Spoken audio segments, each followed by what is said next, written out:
আজকের ভিডিওতে আমরা প্রিমিয়ার প্রোতে কিছু এআই টুল নিয়ে কথা বলবো, যেই টুলগুলো কিন্তু আমাদের কাজটা অনেক সহজ করে তুলবে, আরও ফাস্ট করে তুলবে। আপনাদেরকে একটা কথা বলে রাখি, এআইকে কিন্তু একদম ইগনোর করবেন না। এআই কিন্তু আমাদের কাজ অনেকটা সহজ করে তুলবে, এই জন্যই এআই আসছে। এই যে ফিচার্স নিয়ে কথা বলবো, এই ফিচার্সগুলো পাওয়ার জন্য কিন্তু আপনাদেরকে Premiere Pro latest version use করতে হবে। তো অবশ্যই মনে রাখবেন আপনাদের প্রিমিয়ার প্রো যেন লেটেস্ট ভার্সন হয়। ধরুন আপনি এমন একটা প্রজেক্টে কাজ করছেন যেখানে ভিডিও খুব অল্প আছে, যেমন আমার কাছে ভিডিও আছে 20 সেকেন্ডের মতো, এবং এখানে আমরা মিউজিকটা দেখতে পাচ্ছি 1 মিনিট 27 সেকেন্ডের মিউজিক আছে। তো এখন আমরা সিম্পল প্রসেসে মিউজিকটাকে কীভাবে ছোটো করে নেবো এবং সুন্দরভাবে ছোটো করে নেবো, তার জন্য আমরা একটা টুল ইউজ করব যেটা প্রিমিয়ার প্রোর মধ্যে আছে, সেটা হচ্ছে এইখানে গিয়ে আমরা ক্লিক করে চেপে ধরবো এবং আমরা দেখতে পাচ্ছি রিমিক্স টুল। এই রিমিক্স টুলটাকে সিলেক্ট করে এখান থেকে আমাদের মিউজিকটাকে ধরে আমরা যতটুকু পোর্শন ছোটো করতে চাইছি ততটুকু ধরে টেনে দেবো।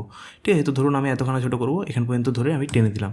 দেখুন এটা কিন্তু অটোমেটিকলি এই অপশানটা খুলে গেল, এসেনশিয়াল সাউন্ড। ঠিক আছে, এই এসেনশিয়াল সাউন্ডটা কিন্তু আপনারা এখানেও পাবেন। উইন্ডোতে গিয়ে এসেনশিয়াল সাউন্ড এই যে অন করে দেবেন, তাহলে কিন্তু চলে আসবে, বাট জাস্ট ক্লিক করে সরালেও এটা হবে।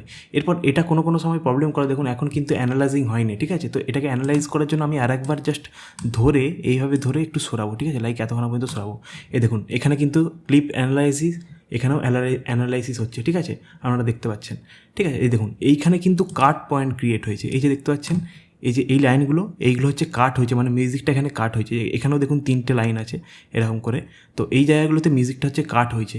তো আমরা যদি এখন মিউজিকটা শুনে দেখি, ঠিক আছে, দেখবেন কাট হয়েছে বলে বুঝতে পারবেন না। ঠিক আছে, তো আমি প্রথম থেকে চালাচ্ছি। মিউজিকটা কিন্তু এখন কত সেকেন্ডের হয়ে গেছে? 23 সেকেন্ডের হয়ে গেছে। এরপর আমরা প্রথম থেকে চালাচ্ছি, যে জায়গাগুলোতে কাট হয়েছে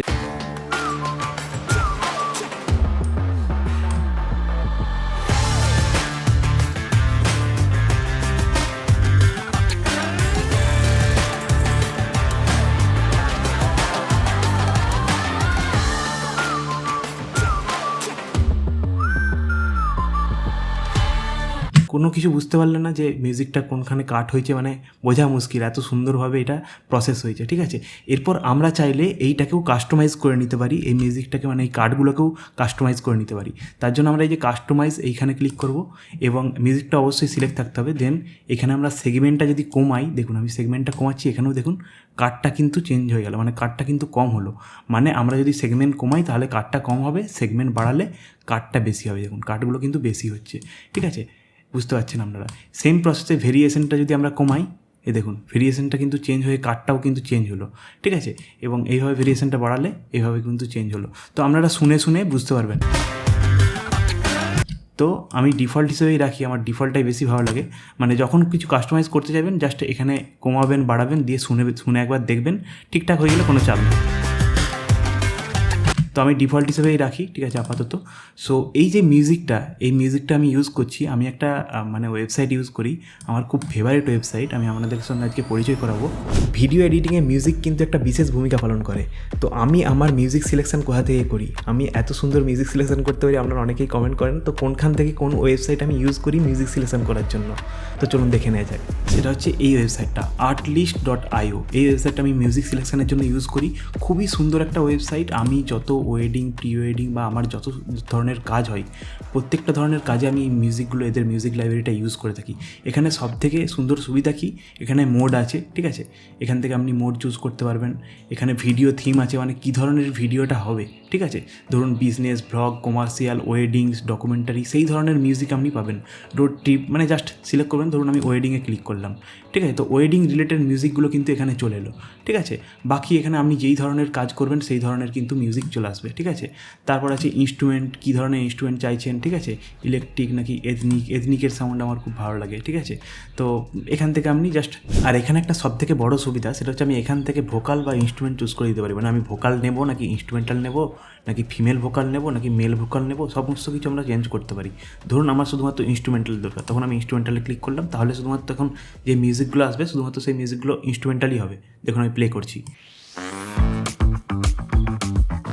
ঠিক আছে, তারপর এখান থেকে আমি বিপিএমটাও চেঞ্জ করতে পারি, মানে মিউজিকটা ফাস্ট হবে নাকি মিড ফাস্ট হবে। ঠিক আছে, ধরুন আমি মিড ফাস্ট চাইছি, তখন আমি মিড ফাস্টে ক্লিক করলাম, তাহলে কিন্তু সেই রকম ধরনের মিউজিক আমি পেয়ে যাব।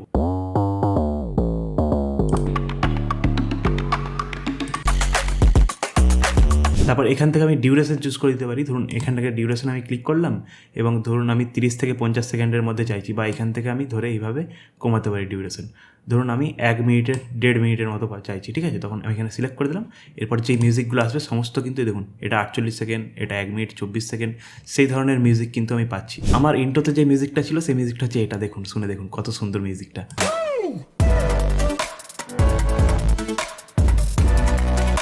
এবং এখানে আপনার ভিডিওতে সাউন্ড এফেক্টসও পাবেন, ঠিক আছে। সাউন্ড এফেক্ট করার জন্য এখান থেকে সাউন্ড এফেক্টস প্রচুর আছে। সাউন্ড এফেক্টস ক্যাটাগরি আছে বিভিন্ন ধরনের, ঠিক আছে। এখানে দেখতে পাচ্ছেন ক্যাটাগরি আছে।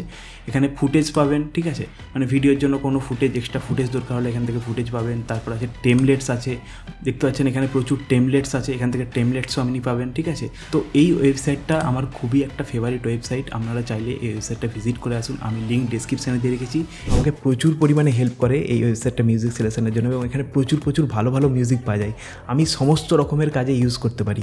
আপনারা যদি আমার লিঙ্ক থেকে গিয়ে সাইন আপ করেন তাহলে কিন্তু 2 মাস এক্সট্রা পাবেন, ঠিক আছে। আমি এখানে যে মিউজিকটা এখন ইউজ করছি সেই মিউজিকটা কিন্তু আর্টলিস্ট থেকেই নেওয়া, ঠিক আছে। আরেকটা জিনিস আপনাদেরকে বলে রাখি, যেমন করে আমরা গানটাকে ছোট করলাম ঠিক সেম পদ্ধতিতে আমরা কিন্তু গানটাকে বড়ও করতে পারি।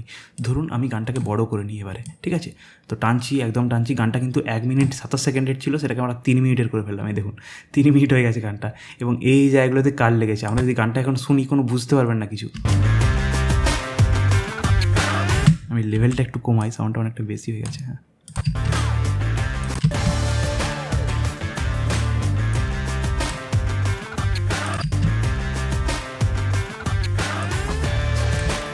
দেখতে পাচ্ছেন কোনো কিছু বুঝতে পারবেন না আপনি যে মানে গানটা 1 মিনিট 27 সেকেন্ডের ছিল, সেটা 3 মিনিটের হয়ে গেছে। দেখতে পাচ্ছেন আমরা যত খুশি চাইলে বাড়াতে পারি। জাস্ট এই টুলটাকে সিলেক্ট করবো এবং জাস্ট ধরে বাড়াবো, দেখুন বেড়ে যাচ্ছে, ঠিক আছে। তো এখন কত মিনিট হয়েছে, 4 মিনিট 24 সেকেন্ড। মানে মিউজিকটাকে আমরা ছোটও করতে পারি আবার বড়ও করতে পারি, ঠিক আছে। ধরুন আপনাকে ক্লায়েন্ট বললো যে ভিডিওটা আবার রিএডিট করে দিতে হবে, কিন্তু আপনার কাছে র ফাইল নেই, শুধুমাত্র ফাইনাল আউটপুটটা আছে। তখন কিভাবে সেটাকে রিএডিট করবেন? প্রিমিয়ার প্রোতে একটা টুল আছে, যেই টুলটা আপনাদেরকে এই কাজটা কিন্তু অনেকটা সহজ করে তুলবে। তো চলুন দেখে নেওয়া যাক। ধরুন আপনার কাছে এমন একটা ভিডিও আছে যেটার কোনো র ফাইল নেই, শুধুমাত্র ফাইনাল আউটপুটটা আছে। এই যে আমরা দেখতে পাচ্ছি শুধুমাত্র এটার ফাইনাল আউটপুটটা আছে, কোনো র ফাইল আমাদেরকে নেই। তো এই ভিডিওটাকে এখন ক্লায়েন্ট বলেছে রিএডিট করতে হবে, ঠিক আছে। তো রিএডিট আমরা কীভাবে করবো? আমাদের তো কাট ফাইল দরকার তার জন্য, ঠিক আছে। তো তার জন্য আমরা যেটা করব, এই ভিডিওটাকে, এই ফাইনাল আউটপুট ভিডিওটাকে আমরা সিলেক্ট করব। সিলেক্ট করে রাইট ক্লিক করে নিউ সিকোয়েন্স ফ্রম ক্লিপ, ঠিক আছে। তাহলেই কিন্তু আমাদের নতুন একটা সিকোয়েন্স তৈরি হয়ে যাবে। এবং আমরা দেখতে পাচ্ছি এটা আমাদের মেন ফাইনাল ভিডিও আছে। তো এটাকে রিএডিট করার জন্য আমাদেরকে ফার্স্টে কাট ফাইল দরকার। তো কাট করবো আমি ভিডিওগুলোকে। তার জন্য যেটা আমরা করব, এই ভিডিওটা সিলেক্ট থাকা অবস্থায় আমরা যাব ক্লিপে গিয়ে আমরা সিন এডিট ডিটেকশন এইখানে ক্লিক করব, ঠিক আছে। সিন এডিট ডিটেকশানে ক্লিক করলাম এবং এখানে আমরা দেখতে পাচ্ছি অপশান দিয়েছে apply cut at each detected cut point. মানে প্রিমিয়ার প্রো আমরা এডিট করার সময় যেই জায়গাগুলোতে কাট করেছিলাম, প্রিমিয়ার প্রো এখন সেই জায়গাগুলোতেই কাট করে দেবে, ঠিক আছে। এবং এখানে আরও অপশান দিয়ে দিয়েছে create a bin of subclip from each detected cut, ঠিক আছে। তো আমি এটা সিলেক্ট করছি কারণ এখানে একটা নতুন ফোল্ডার তৈরি হবে এবং সেই ফোল্ডারে কাট ফাইলগুলো জমা হয়ে যাবে, ঠিক আছে। দেন আমরা অ্যানালাইজ করব, ঠিক আছে। তার আগে আমি আপনাদেরকে বলে দিই, এই যে অডিওটা আছে এটাকে ফার্স্টে আপনারা লক করে নেবেন, নাহলে কিন্তু এই অডিওটাও কাট হয়ে যাবে, ঠিক আছে। তো আমি এই অডিওটাকে লক করে দিচ্ছি এবং আপনারা পরে আনমিউট করে নেবেন, ঠিক আছে। দেন আমরা এই ভিডিওটা সিলেক্ট থাকা অবস্থায় ক্লিপে যাব, ক্লিপে গিয়ে সিন এডিট ডিটেকশন এখানে ক্লিক করব এবং এইটাতে সিলেক্ট করব এবং অ্যানালাইজে ক্লিক করব। তাহলেই কিন্তু এটা অটোমেটিকলি কাট হতে শুরু করে দেবে। এখন অ্যানালাইজ হচ্ছে, আপনারা দেখতে পাবেন কাট হয়ে গেলেই দেখতে পাবেন একটা ফোল্ডার ক্রিয়েট হয়েছে এবং যেই জায়গাগুলো আমরা এডিটের সময় কাট করেছিলাম সেই জায়গাগুলোতেই কাট আবার হবে, ঠিক আছে। অ্যানালাইজিং কমপ্লিট এবং দেখতে পাচ্ছেন এখানে কিন্তু যেই জায়গাগুলোই আমরা এডিটের সময় কাট করেছিলাম সেই জায়গাগুলোতেই দেখুন কাট হয়ে গেছে, ঠিক আছে। দেখুন কাট হয়ে গেছে পুরোপুরি একদম সুন্দরভাবে। এরপর আমরা চাইলে এটাকে রিএডিট করতে পারবো। এই যে এই কার্ডগুলো আছে, এই কার্ডগুলো দিয়ে নতুন একটা সিকোয়েন্স বানিয়ে, এবং এখানে দেখতে পাচ্ছেন আমরা ওখানে ফোল্ডারে ক্লিক করেছিলাম না তখন, এই দেখুন এখানে একটা ফোল্ডারও ক্রিয়েট হয়ে গেছে এবং এইখানে সেই ভিডিওগুলো একে একে জমা হয়ে গেছে, আপনারা দেখতে পাচ্ছেন, ঠিক আছে। দেখুন এই একটা ভিডিও, এই একটা ভিডিও, মানে প্রত্যেকটা কাট করে যেমন আমাদের মানে অরিজিনাল র ফাইল থাকে যেমন কাট ফাইল, সেরকম এখানে কাট ফাইল কিন্তু তৈরি হয়ে গেছে। এবং এরপর আমরা চাইলে একটা নতুন সিকোয়েন্স ক্রিয়েট করে, ঠিক আছে, আমি ধরুন নতুন একটা সিকোয়েন্স নিচ্ছি, ঠিক আছে। দেন এইখানে আমরা এরপর এই সিকোয়েন্সটাতে আমরা এরপর এডিট করতে পারি। কীভাবে এডিট করবো, এখান থেকে জাস্ট ভিডিওটাকে সিলেক্ট করবো, Ctrl+C এবং এখানে ভি পেস্ট করবো। দেন আমরা এটাকে আবার পুনরায় এডিট করতে পারবো, অথবা আমরা এখান থেকে এই ফোল্ডার থেকে কিন্তু ভিডিও সিলেক্ট করে জাস্ট টেনে এনে এখানে এডিট করতে পারবো, ঠিক আছে। তো এটাই হচ্ছে বিষয়। এটা আমাদের কাজ কিন্তু অনেকটা সহজ করে দেবে, ঠিক আছে, আমাদের কাজ অনেকটা সহজ করে দেবে। আমি অনেকবার এই প্রসেসটা অ্যাপ্লাই করেছি, যখন আমার কাছে র ফাইল থাকে না তখন অ্যাপ্লাই করি এই প্রসেসটা। 1 সেকেন্ডে রিলস বানানোর জন্য প্রিমিয়ার প্রোতে এই প্রসেসটা কিন্তু আমাদেরকে অনেকটাই হেল্প করবে। ওকে, পরবর্তী যে বিষয়টা নিয়ে আলোচনা করব সেটা আমাদের কাজকে অনেকটা ফাস্ট করে তুলবে। জাস্ট এক ক্লিকে আমাদের রিলস তৈরি হয়ে যাবে। তো ধরুন আমি এই ভিডিওটা ক্রিয়েট করেছি, এটা একদম ল্যান্ডস্কেপে আছে, ঠিক আছে, পুরোপুরি একদম ল্যান্ডস্কেপে ভিডিওটা ক্রিয়েট করা আছে, বাট আমি চাইছি সঙ্গে সঙ্গে একটা রিলসও বা শর্টসও বানিয়ে নিই। তার জন্য আমরা যেটা করব, এই সিকোয়েন্সটাকে ফার্স্টে সিলেক্ট করবো, যেই সিকোয়েন্সে আমরা ভিডিওটা এডিট করেছি। এই দেখুন ভিডিও নামে আমার সিকোয়েন্স করা আছে, তো এখানে আমরা সিকোয়েন্সটাকে খুঁজবো। তো এই ভিডিও সিকোয়েন্সটাকে সিলেক্ট করবো, সিলেক্ট করে রাইট ক্লিক করবো, রাইট ক্লিক করে অটো রিফ্রেম সিকোয়েন্স এখানে ক্লিক করবো। দেন এখানে আপনারা অপশান পেয়ে যাবেন সিকোয়েন্স নাম, আপনারা চাইলে দিয়ে দিতে পারেন, আমি এটাই রাখছি। এখানে টার্গেট অ্যাসপেক্ট রেশিও, এটা আপনারা বিভিন্ন সাইজ এখানে পেয়ে যাচ্ছেন, ঠিক আছে, স্কোয়ার, ভার্টিক্যাল, বাট রিলসের জন্য যেই সাইজটা সেটা হচ্ছে 9:16। তো এটাকে আমরা সিলেক্ট করবো, বাকি যা এখানে ডিফল্ট হিসেবে আছে সেম থাকবে। দেন জাস্ট ক্রিয়েটে ক্লিক করবো, তাহলেই কিন্তু 1 সেকেন্ডের মধ্যে আমাদের রিলস ক্রিয়েট হয়ে যাবে। জাস্ট হালকা টাইম নেবে এবং সঙ্গে সঙ্গে রিলস কিন্তু আমাদের ক্রিয়েট হয়ে গেছে, আমরা দেখতে পাচ্ছি, ঠিক আছে। তো এখন যদি আমরা এখানে রিলসের ওয়ার্কস্পেসে চেঞ্জ করি এবং যদি ভিডিওটা দেখি, তো রিলসের ওয়ার্কস্পেসে চেঞ্জ করে আমরা যদি এখন ভিডিওটা দেখি, আপনারা ভালো করে বুঝতে পারবেন। দাঁড়ান আমি প্লে করছি। এখানে যদি আমরা এফেক্টসে যাই, এফেক্টসে গেলে কিন্তু এখানে একটা নতুন অটো রিফ্রেম বলে এই এফেক্টটা তৈরি হয়ে গেছে। এখন যদি আমরা ভিডিওটা প্লে করি, দেখুন সুন্দরভাবে কিন্তু আমাদের রিলসও তৈরি হয়ে গেল, ঠিক আছে, 1 সেকেন্ডের মধ্যে। এরপর যদি আমরা কোনো কিছু চেঞ্জ করতে চাই, ধরুন আমি ভিডিওটাকে একটু সরাবো, ঠিক আছে, তার জন্য আমরা এই অটো রিফ্রেমে এসে দেখুন রিফ্রেম অফসেট, এটাকে আমরা এইভাবে সরিয়ে ভিডিওটাকেও কিন্তু সরাতে পারি, ঠিক আছে। ধরুন কোনো জায়গার ভিডিও আমাদের সরাতে হবে, তখন আমরা কিন্তু এইভাবে সরাতে পারি,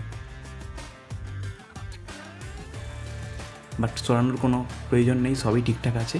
কালার খুবই গন্ডগোল আছে, কারণ আমি পুরোটা ঠিকঠাক কালার করিনি, তো চাপ নেবেন না ওই নিয়ে, ঠিক আছে। ওকে, সো দেখতে পেলেন আপনারা 1 সেকেন্ডের মধ্যে কিন্তু আমাদের রিলস তৈরি হয়ে গেল। ওকে, নেক্সট হচ্ছে অটো কালার। এই অটো কালার ফিচার্সটা কিন্তু আমাকে প্রচুর পরিমাণে হেল্প করে, মানে আপনাদেরকে বোঝাতে পারবো না কতটা হেল্প করে, ঠিক আছে। তো তার জন্য আমরা যেটা করব, আমাদের এই ভিডিওটা সিলেক্ট থাকা অবস্থায় অবশ্যই মনে রাখবেন ভিডিও সিলেক্ট থাকা অবস্থায় নতুন করে অ্যাডজাস্টমেন্ট লেয়ার একদম নেবেন না, তাহলে কিন্তু অটো কালারটা ঠিকঠাক কাজ করে না। তো এই ভিডিওটা ধরুন, এই ভিডিওটাতে আমি কালার করব, এই ভিডিওটা সিলেক্ট থাকা অবস্থায় আমরা এই বেসিকে এসে, ঠিক আছে, লুমেট্রি কালার ওয়ার্কস্পেসে এসে বেসিক কারেকশান আসবো। দেন আমরা এই অটোটাতে ক্লিক করব, ঠিক আছে, অটোতে ক্লিক করলাম। এই দেখুন আমাদের কিন্তু অনেকটা কাজ হয়ে গেছে। এরপর জাস্ট আমরা স্যাচুরেশনটা হালকা বাড়াবো, কন্ট্রাস্টটা আমরা হালকা বাড়াতে পারি, এবং আমরা চাইলে হাইলাইটটাও হালকা একটু বাড়াতে পারি, শ্যাডোসটা হালকা একটু কমাবো, ক্রিয়েটিভে গিয়ে ভাইব্রেন্সটা হালকা একটু বাড়াবো, এবং বাকি যা আমরা হাইলাইট টিনটা একটু ব্লু কালারের দেবো। এবং আপনারা দেখতে পেলেন 1 সেকেন্ডের মধ্যে কিন্তু আমি কালার করে ফেললাম এই ক্লিপটাকে, ঠিক আছে, বেশিক্ষণ লাগলো না। তো এই অটো কালার ফিচার্সটা কিন্তু আমাকে খুবই হেল্প করে, ঠিক আছে, বিশালই হেল্প করে। দেন আমরা যেটা করবো, এই ভিডিওটা সিলেক্ট থাকা অবস্থায় আমরা এখান থেকে লুমেট্রি কালারটাকে Ctrl+X নতুন অ্যাডজাস্টমেন্ট লেয়ার নিয়ে জাস্ট এখানে ফেলবো, এবং এখানে Ctrl+V, ঠিক আছে। দেন আমরা দেখতে পাচ্ছি পুরো ভিডিওটাতে কিন্তু আমাদের কালার হয়ে গেছে। এবার ধরুন কোনো ক্লিপে আমাদের কালার চেঞ্জ করতে হবে, তখন সেই ক্লিপটাকে আমরা কাট করে নিলাম, ঠিক আছে, মানে সেই অ্যাডজাস্টমেন্ট লেয়ারটাকে, এবং এইখান থেকে ধরুন আমি জাস্ট এক্সপোজারটা হালকা একটু বাড়াবো, দ্যাটস ইট, জাস্ট বোঝানোর জন্য আমি দেখাচ্ছি, ঠিক আছে। তো এইভাবে কিন্তু আমরা কালার করতে পারি খুব সিম্পল প্রসেসে। আশা করি আজকের ভিডিওটা আপনাদেরকে অনেকটা হেল্প করেছে। যদি হেল্প হয়ে থাকে অবশ্যই কমেন্ট করে জানাবেন, এবং আমাদের জন্য রইলো এই ভিডিওগুলো দেখে আসুন, আশা করি আমাদের অনেকটা হেল্প করবে।